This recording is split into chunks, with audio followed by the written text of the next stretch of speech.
La tendance est dans le rouge, toujours sur le CAC 40 avant l'ouverture des marchés américains. Marché américain attendu dans le rouge également, à en croire les contrats futurs sur les indices.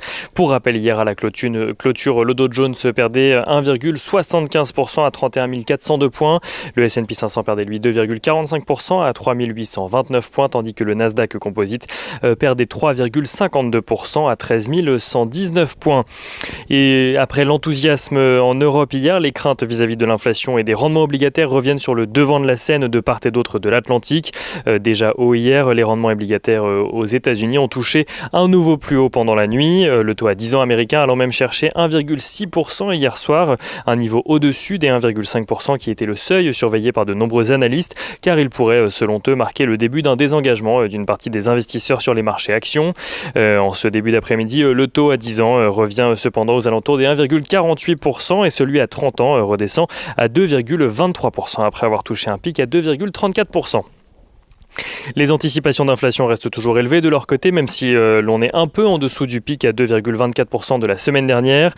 La volatilité fait en revanche son retour sur les marchés américains avec un indice VIX qui se tend au rythme des rendements obligataires, atteignant hier soir un plus haut à 30 points environ avant de redescendre aux alentours des 28,5 points cet après-midi. Au-delà des rendements obligataires, les investisseurs vont suivre aujourd'hui aux États-Unis les discussions en matière de plan de relance, des discussions qui ont repris depuis hier à la Chambre des représentants. Un vote devrait même se tenir ce soir.